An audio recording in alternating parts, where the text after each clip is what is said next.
This is Fountain Every Street week I find Church. it hard to find the best ones, but somehow, like I said, you'll hear what I'm trying to say even when the words Here, are we strive to free the mind, grow the soul, and change the world. Here, there is freedom to doubt and freedom to believe. Here, you can find a house of prayer for all people. to swallow up Jonah. Welcome to Fountain Street Church. Join us on the journey. Now in Jerusalem, by the sheep gate, there is a pool called in Hebrew Bethsaida, which has 5 porticos, and in these lay many invalids, blind, lame, and paralyzed. One man was there who had been ill for 38 years. Now when Jesus saw him lying there and knew that he had been there a long time, he said to him, "Do you want to be made well?"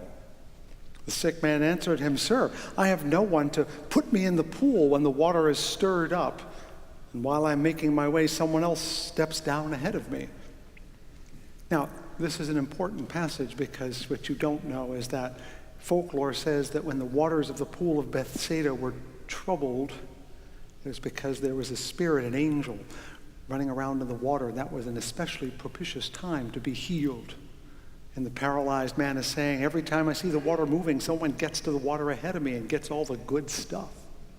That's what he's saying. And then Jesus said to him, "Stand up, take your mat and walk." At once the man was made well, and he took up his mat and began to walk. A famous miracle story. And I'll come back to this story in a bit. But this is the origin of that spiritual you hear from time to time about God's going to trouble the waters.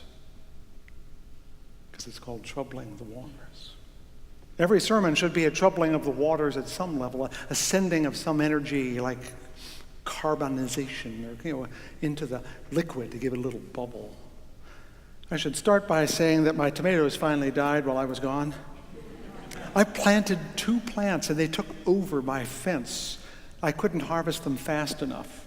But while I was gone, the frost came and they were drooped over terribly with their half-ripened fruit there, and I uprooted them yesterday and added them to the compost. It happened while I was away, like I said, and as many of you know, I took a journey, and I'll tell you more about that in a moment, a spiritual journey, but a physical one as well. It was rich, it was rewarding, it was exhausting, especially the last day, which entailed getting up at 11:30 p.m. Grand Rapids time, and getting home to Grand Rapids at 10:30 p.m. the next day, 23 hours, 14 of which was spent in the air. And I got to tell you, airplanes get to be really boring after about 15 minutes.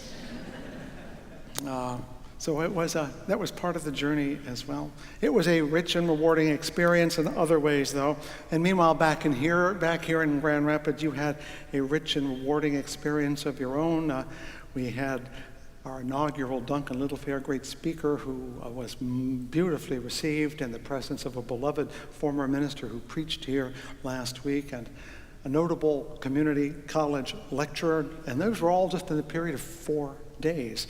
There was an election which, if it wasn't, well, let's say it was not uniformly enriching, but it was exhausting.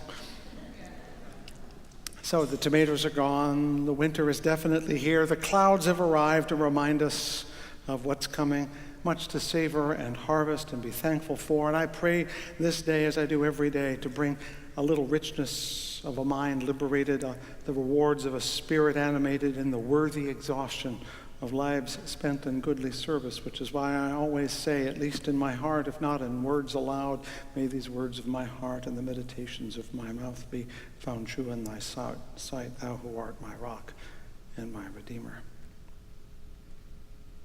I have several things to mention today. I hope to connect them all. Let's see how well I do. First, I did in fact travel. I went to Greece, to Athens, to explore the ruins there and around before my knees and ankles would no longer allow me to do that. By the way, Athens is a very mountainous country. I went up a lot of hills, and I went down as many hills as I went up, and the steps are all very ancient and full of stones, and I'm glad I went now before I wished I could have gone. I went there because I wanted to put flesh on the abstract bones of Plato and Aristotle, gentlemen I had to read years ago. I wanted to see elements that went with Mr. Homer's poem, and I did, to see the place where Sophocles and Euripides put their works on the stage, and I did. It was not a vacation, it was actually a pilgrimage, and like all pilgrimages, it's tiring.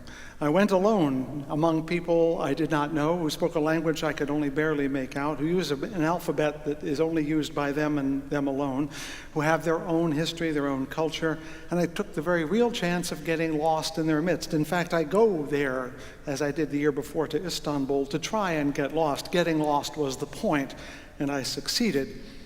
And then I slowly find my way out. And of course, once you have been someplace and been lost, and you find your way out, you can never be lost there again. And that's a key point.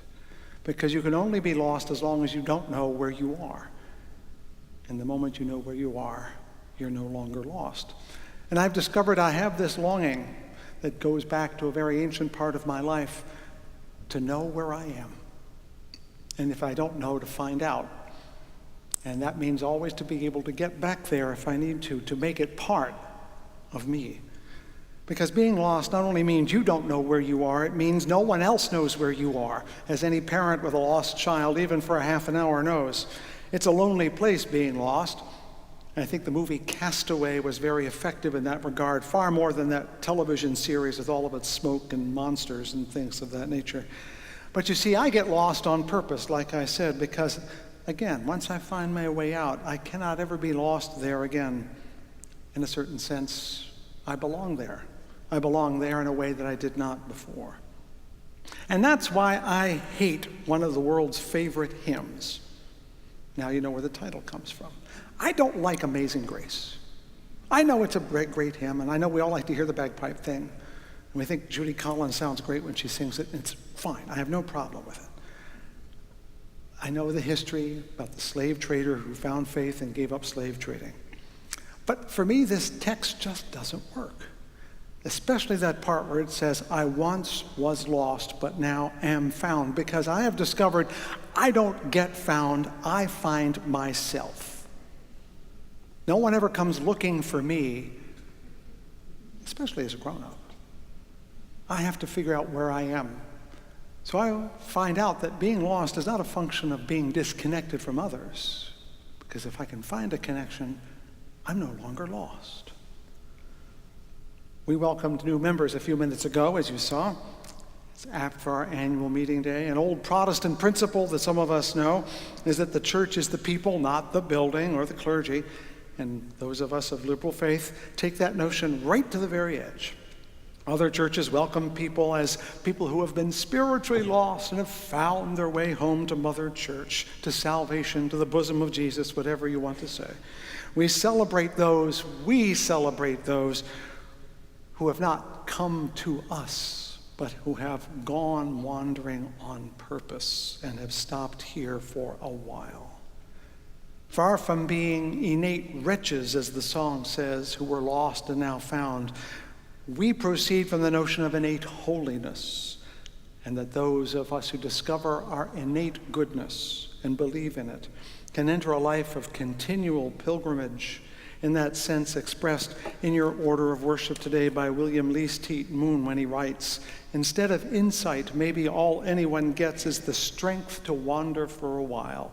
Maybe the only gift is a chance to inquire, to know nothing for certain, an inheritance of wonder and nothing more. That is part of our spiritual culture. That is part of our spiritual identity. And so when we welcome new members, we don't say welcome home. We say welcome to our journey. Glad to have you along for the ride.